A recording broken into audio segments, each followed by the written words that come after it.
ओम शांति। आज 25 तारीख के अव्यक्त बाप दादा के मधुर महावाक्य हैं। रिवाइज हैं 24/9/92। आज बाबा ने सत्य और असत्य की पहचान बताई, दोनों में महान अंतर बताया। तो डायरेक्ट बाबा के शब्दों में ही सुनेंगे, सत्य और असत्य का विशेष अंतर। आज दिलाराम बाप अपनी सर्व बच्चों के दिल की आश पूर्ण करने के लिए मिलन मनाने आए हैं। अव्यक्त रूप में तो सदा सर्व बच्चे मिलन मनाते रहते हैं, फिर भी व्यक्त शरीर द्वारा अव्यक्त मिलन मनाने की शुभ आश रखते हैं। इसलिए बाप को भी अव्यक्त से व्यक्त में आना पड़ता है। बाप दादा इस समय चारों ओर देश विदेश के बच्चों को देख रहे हैं, मन से मधुबन में हैं। बाबा की जब मुरली चलती है, सब के सब, चाहे देशवासी बच्चे हैं चाहे विदेशवासी हैं, सबके मन में मधुबन बाबा, मधुबन बाबा। आप साकार में हो और अनेक बच्चे अव्यक्त रूप से मिलन मना रहे हैं। बाप दादा भी सर्व बच्चों के स्नेह का रिटर्न दे रहे हैं। जहाँ भी हैं, लेकिन याद द्वारा बाप के समीप दिल में हैं। सबके स्नेह के साज बाप दादा सुन रहे हैं। बाप जानते हैं कि बच्चों के लिए सिवाय बाप के और कोई याद करने वाला है ही नहीं, और बाप को भी सिवाय बच्चों के और कोई है ही नहीं। सदा इसी स्मृति में रहते हैं कि मैं बाबा का और बाबा मेरा, मैं बाबा का और बाबा मेरा। आप अपने आप को देख लीजिएगा, आप सबकी सारा दिन ये स्मृति रहती है, मैं बाबा का, बाबा मेरा, मैं बाबा का, बाबा मेरा। यह स्मृति सहज भी है और समर्थ बनाने वाली भी है। इस स्मृति से हम समर्थ शक्तिशाली बनते हैं। ऐसा स्मृति स्वरूप स्नेही बच्चा साकार में तो क्या, लेकिन स्वप्न में कभी असमर्थ हो नहीं सकता। असमर्थ होना अर्थात मेरा बाबा की बजाय और मेरापन आता है। एक मेरा बाबा, यह है मिलन मनाना। अगर एक की बजाय दो मेरा हुआ तो क्या हो जाता है? वह है मिलना और वह है झमेला। एक मेरा बाबा तो मिलन मनाना हो गया, और मेरा हो गया तो बुद्धि कहाँ गई? झमेले में चली गई। कई बच्चे समझते हैं बाबा तो मेरा है ही, लेकिन और भी एक दो को मेरा करना ही पड़ता है। कहते हैं और कोई नहीं, सिर्फ एक आधार चाहिए। लेकिन वायदा क्या है? एक बाप दूसरा ना कोई, या एक बाप एक और, ये वायदा थोड़ी किया हम लोगों ने। भोले बन जाते हो, उस एक में अनेक समाये हुए होते हैं, इसलिए झमेला हो जाता है। इस पुरानी दुनिया में भी ऐसे खिलौने मिलते हैं जो बाहर से एक दिखाई देता है, लेकिन एक में एक होता है। एक खोलते जाओ तो दूसरा निकलेगा, दूसरा खोलेंगे तो तीसरा निकलेगा। यह भी ऐसे खिलौना है जो हम खेल खेल रहे हैं। इस खिलौने में वायदा तो किया है, मेरा तो एक शिव बाबा, दूसरा ना कोई। लेकिन अगर एक भी दूसरा आधार बना लिया तो बाबा ने कहा एक से फिर दूसरा, तीसरा, चौथा निकलेगा, बाबा दूर हो जाएगा। दिखाई एक देता है, लेकिन अंदर समाये हुए अनेक हैं, और सब झमेले में चले गए। तो मिलन मनाना कैसे हो सकता है? अगर हम झमेले में चले जाएंगे तो मिलन बाबा से कैसे मना सकते हैं? झमेले में ही लगे रहेंगे या मिलन मनाएंगे? सिर्फ दो नहीं सोचो, सिवाय एक बाप के संकल्प में भी अगर कोई आत्मा को व प्रकृति के साधन को मेरा सहारा स्वीकार किया तो यह ऑटोमेटिक ईश्वरीय मशीनरी बहुत फास्ट गति से कार्य करती है। जिस सेकंड अन्य को सहारा बनाया उसी सेकंड मन बुद्धि का बाप से किनारा हो जाता है। सत्य बाप से किनारा होने के कारण बुद्धि असत्य को सत्य, रॉन्ग को राइट मानने लगती है, उल्टी जजमेंट देने लगती है। कितना भी कोई समझाएगा कि ये राइट नहीं है, लेकिन वह यथार्थ को, सत्य को भी असत्य की शक्ति से समझाने वाले को रॉन्ग सिद्ध करेगा। ये सदा याद रखो कि आजकल ड्रामा अनुसार असत्य का राज्य है और असत्य के राज्य अधिकारी प्रेसिडेंट कौन है? असत्य के राज्य में अधिकारी प्रेसिडेंट कौन है? रावण है। और उसके कितने शीश हैं? 10 शीश दिखाते हैं ना। अर्थात असत्य की शक्ति कितनी महान है। उसके मंत्री महामंत्री भी बड़े महान हैं। उसके जज और वकील भी बड़े होशियार हैं। इसलिए उल्टी जजमेंट की पॉइंट बहुत वैरायटी और बाहर से मधुर रूप की देते हैं। इसलिए सत्य को असत्य सिद्ध करने में बहुत होशियार होते हैं। लेकिन असत्य और सत्य में विशेष क्या अंतर है? असत्य की जीत अल्पकाल की होती है, क्योंकि असत्य का राज्य ही अल्पकाल का है। सत्यता की हार अल्पकाल की और जीत सदा काल की होती है। असत्य के अल्पकाल की विजयी उस समय खुश होते हैं। जितना थोड़ा समय खुशी मनाते हैं व अपने को राइट सिद्ध करते हैं, तो समय आने पर असत्य के अल्पकाल का समय समाप्त होने पर विजयी समय समाप्त होने पर जितनी असत्यता के वश मौज मनाई, उतना 100 गुना, अंडरलाइन, उतना 100 गुना सत्यता की विजय प्रत्यक्ष होने पर पश्चाताप करना पड़ता है। सुना? क्योंकि बाप से किनारा स्थूल में किनारा नहीं होता। स्थूल में तो स्वयं को ज्ञानी समझते हैं, लेकिन मन और बुद्धि से किनारा होता है। और बाप से किनारा होना अर्थात सदा काल की सर्व प्राप्तियों के अधिकार से संपन्न की बजाय अधूरा अधिकार प्राप्त होता है। कई बच्चे समझते हैं असत्य के बल से असत्य के राज्य में विजय की खुशी व मौज इस समय तो मना लें। भविष्य किसने देखा? कौन देखेगा? हम भी भूल जाएंगे, सब भूल जाएंगे।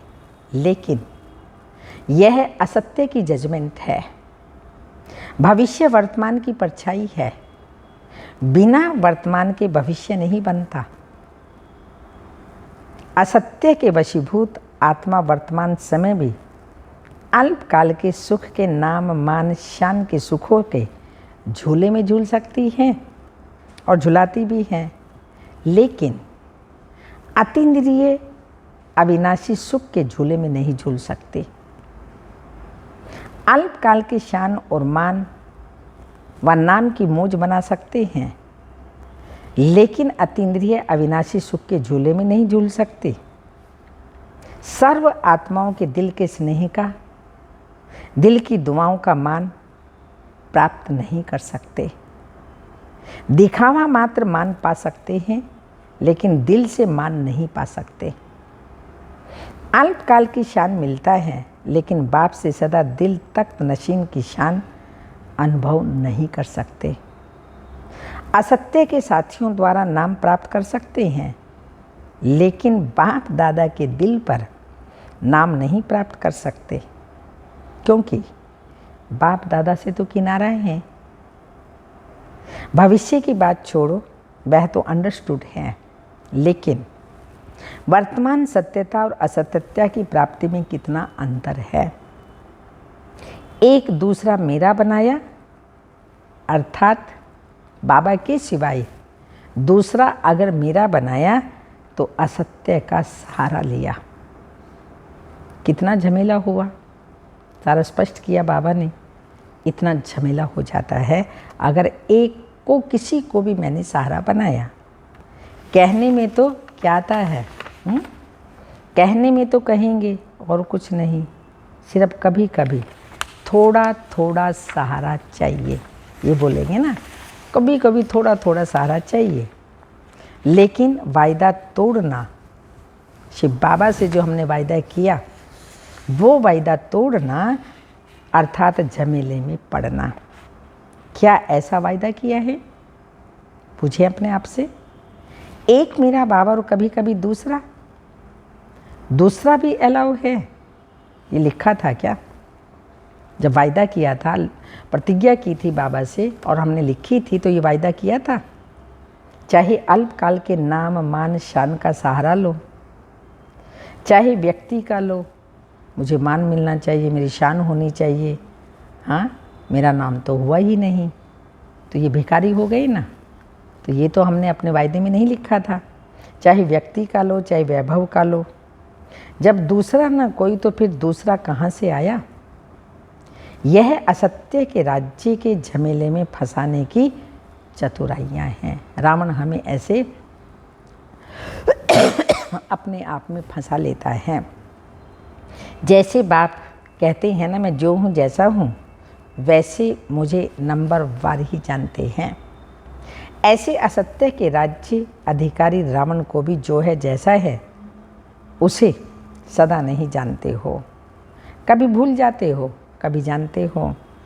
राज्य अधिकारी हैं तो यह ताकत कम होगी, चाहे झूठा हो चाहे सच्चा हो, लेकिन राज्य तो है ना। इसलिए अपने को चेक करो, दूसरे को नहीं। आजकल दूसरों को चेक करने में सब होशियार हो गए हैं। बाप दादा कहते हैं अपना चेकर बनो और दूसरे का मेकर बनो, लेकिन करते क्या हैं? दूसरे का चेकर बन जाते हैं और बातें बनाने में मेकर बन जाते हो। बाप दादा रोज की हर एक बच्चे की कौन सी कहानियाँ सुनते हैं? बहुत बड़ा किताब कहानियों का है।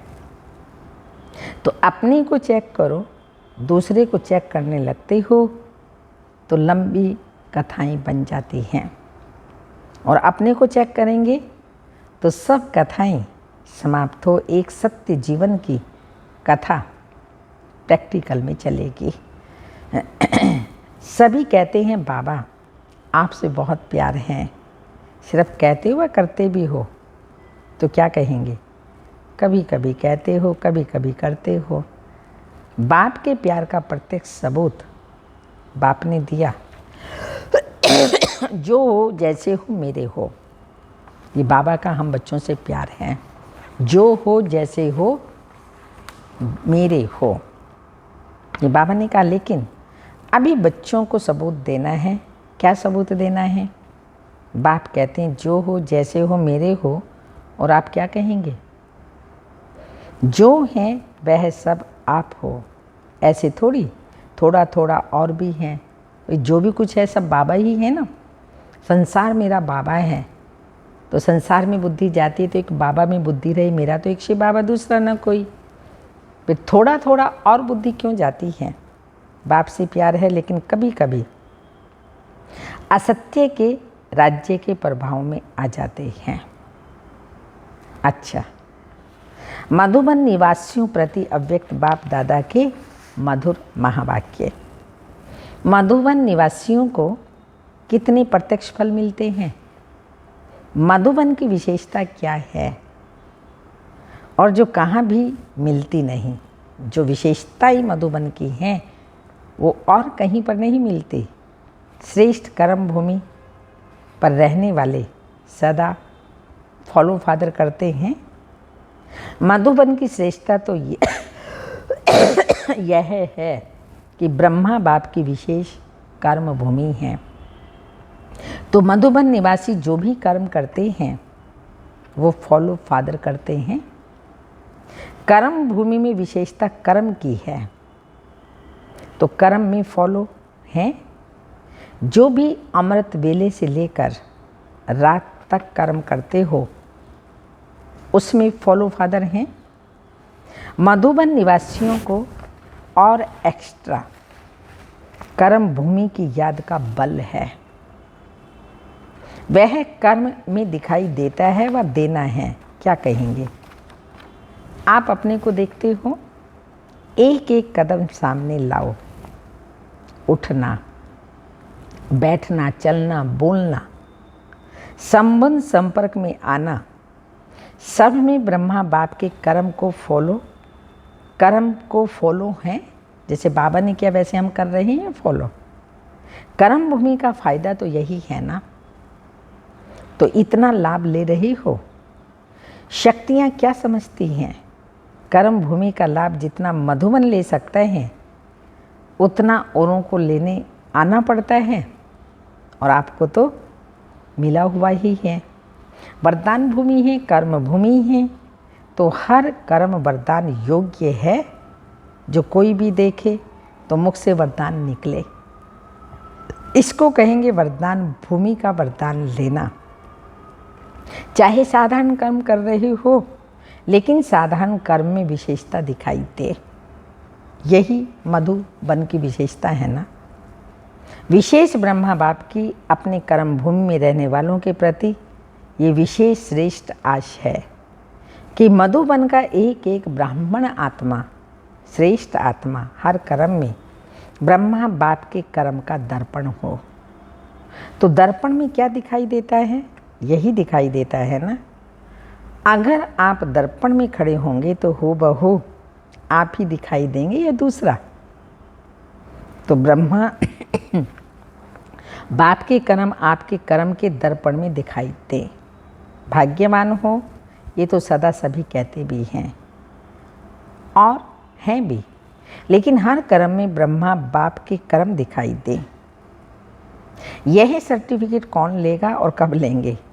लेना तो है ना, या ले लिया है?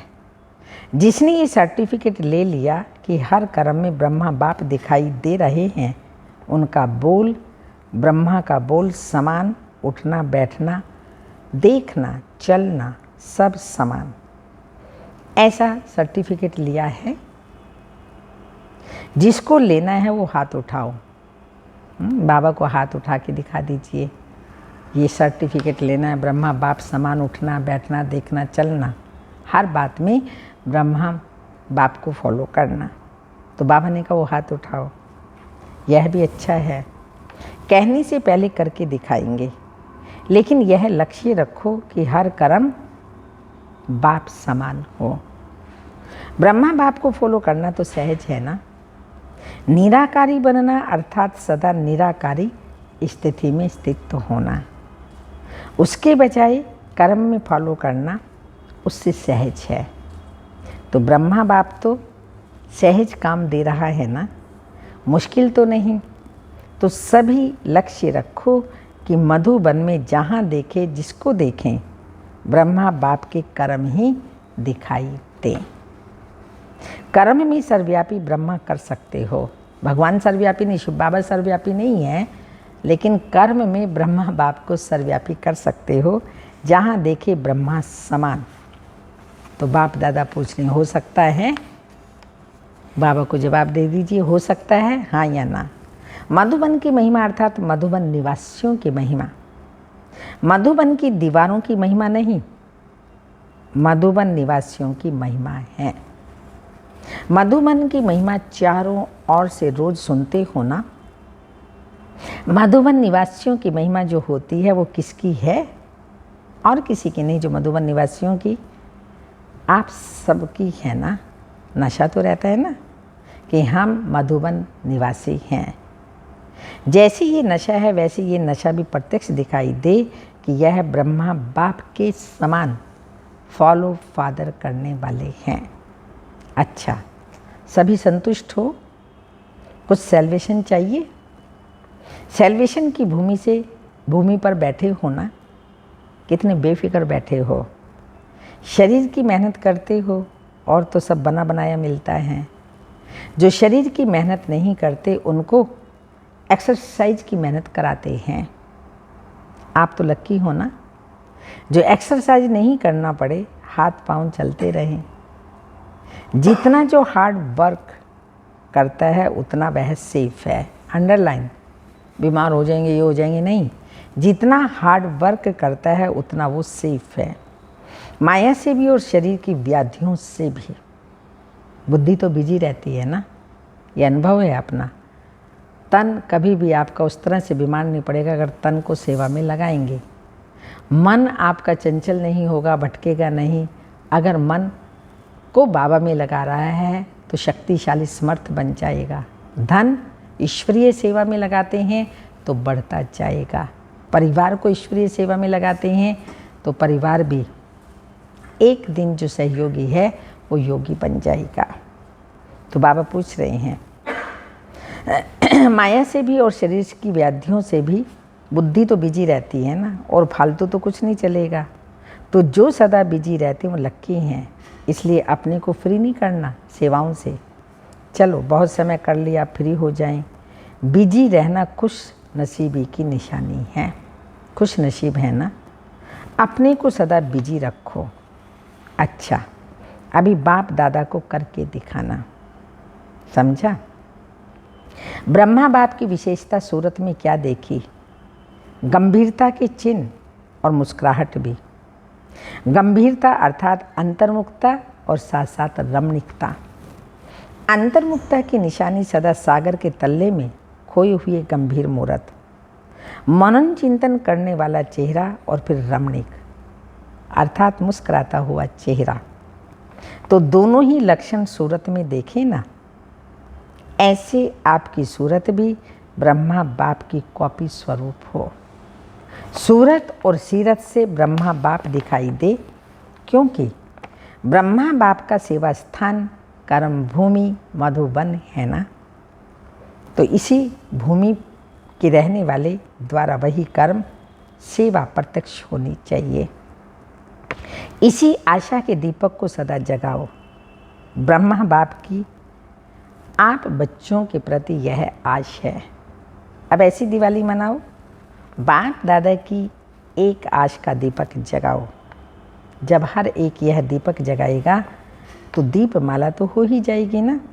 दीपमाला में भी देखो, अगर बीच में एक दो दीपक बुझे हुए हों तो अच्छा लगेगा? नहीं लगेगा ना। अगर बीच बीच में एक दो दीपक भी टिमटिमाता है तो अच्छा नहीं लगता। इसलिए सर्व जगे हुए दीपकों की माला है। मधुबन निवासी सब जस्टिस होने चाहिए, सेल्फ जस्टिस, औरों के नहीं, सेल्फ जस्टिस। कोई भी बात करने के पहले स्वयं जज करो, तो ना स्वयं का समय जाएगा और ना दूसरों का जाएगा। मधुबन तो पीस पैलेस है ना, मन का भी पीस, भूख का भी पीस, मुख का भी पीस। तब मधुबन पीस पैलेस से पीस की किरणें फैलेंगी, सारे विश्व में शांति की किरणें फैलेंगी। आप पीस पैलेस वालों से सभी पीस की भिक्षा मांगते हैं, क्योंकि वे स्वयं ही स्वयं से तंग हो रहे हैं। विनाशकारियों के पास अभी तक आपके पास की किरणें पहुंचती नहीं है, इसलिए कसम कसा में हैं, कभी शांति कभी अशांत। तो उन्हों को शांत करने के लिए पीस पैलेस से पीस की किरणें जानी चाहिए। तब उन्हों की बुद्धि में एक ही फाइनल फैसला होगा, ख़त्म करेंगे और शांति हो, शांति धाम में चले जाएंगे। तो ऐसे भिखारियों को अब महादानी बन महादान व वरदान देने वाले बनो। बाप दादा तो सदा समझते हैं कि मधुबन वाले विश्व को बाप दादा के समीप लाने वाले समीप रतन हैं। तो अब ऐसा सबूत दिखाओ, जब ब्रह्मा बाप समान सब कॉपियाँ तैयार हो जाएंगी तब बेहद का बारूद चलेगा, फटाके छूटेंगे और ताजपोशी होगी। तो अब ये डेट फिक्स करो, जब आप सब ब्रह्मा बाप की बिल्कुल फ़ोटोकॉपी होंगे तब ही यह डेट आएगी। मधुबन निवासी जो चाहें वो कर सकते हैं। अच्छा, तो अभी क्या सोच रहे हो? बाप दादा के पास मन के संकल्पों की ही कैमरा है। हम जो संकल्प करते हैं वो बाप दादा के पास पहुंचता है। लेकिन हर एक के मन में क्या चलता है? वह भी बाप दादा स्पष्ट देख सकते हैं। साइंस वाले तो अभी तक कोशिश कर रहे हैं कि ऐसी कैमरा निकाले जो अंदर के संकल्प की रेखाएं मालूम हो जाएं। वे बेचारे मेहनत बहुत कर रहे हैं। ये सब इन्वेंशन करते करते रह जाएंगे और आप तैयार हुए मधुमन कार्य में लाएंगे। अच्छा, चारों ओर के यथार्थ सत्य को परखने वाले, यथार्थ सत्य को परखने वाले सच्चे बाप के सच्चे बच्चों को, सच्चे बाप के सच्चे बच्चों को, सर्व स्नेह में समाये हुए श्रेष्ठ आत्माओं को, सर्व सदा वायदे को निभाने वाली समर्थ आत्माओं को, सर्व यथार्थ परखने वाली शक्तिशाली आत्माओं को, सर्व याद और सेवा में निर्विघ्न रहने वाले, सदा साथ और समीप रहने वाले बच्चों को याद प्यार। Good morning, diamond morning. रूहानी बाप की रूहानी बच्चों को नमस्ते। हम रूहानी बच्चों की रूहानी माता पिता बाप दादा को याद प्यार। Good morning, diamond morning. ओम नमस्ते। वरदान। परखने की शक्ति द्वारा कुसंग व व्यर्थ संग से बचने वाले, परखने की शक्ति द्वारा कुसंग व व्यर्थ संग से बचने वाले शक्तिशाली आत्मभाव।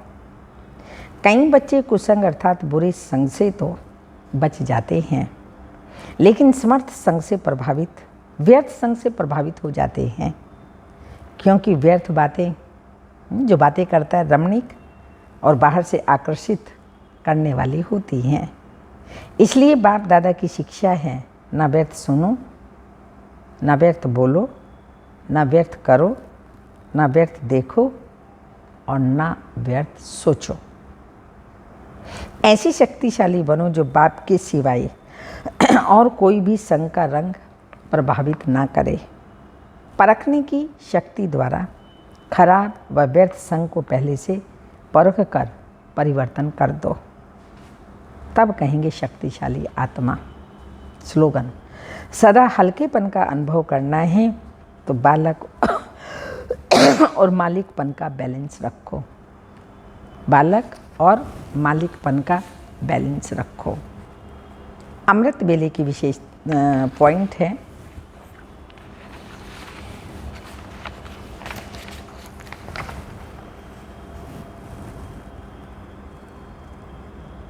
बाप ने समझाया है, खुशी का पारा चढ़ेगा कब? अमृत वेले। दिन और रात को वायुमंडल बहुत गंदा रहता है, उस समय याद बिल्कुल मुश्किल रहती है। अमृत वेले का समय गाया हुआ है। उसी समय सभी आत्माएं थककर शरीर से डिटैच होकर के सो जाती हैं। वह है शुभ मुहूर्त। ऋषि मुनि भक्त लोग भी अमृत वेले उठ कीर्तन आदि करते हैं, क्योंकि उस समय शुद्ध वायुमंडल रहता है। इसलिए अमृत वेले के शुभ मुहूर्त में बाप को बहुत प्यार से याद कर खुशी का पारा चढ़ाना चाहिए। चलते फिरते भी याद का अभ्यास करना है। सवेरे उठकर याद करने से उसका नशा फिर सारा दिन रहेगा। अच्छा, ओम शांति।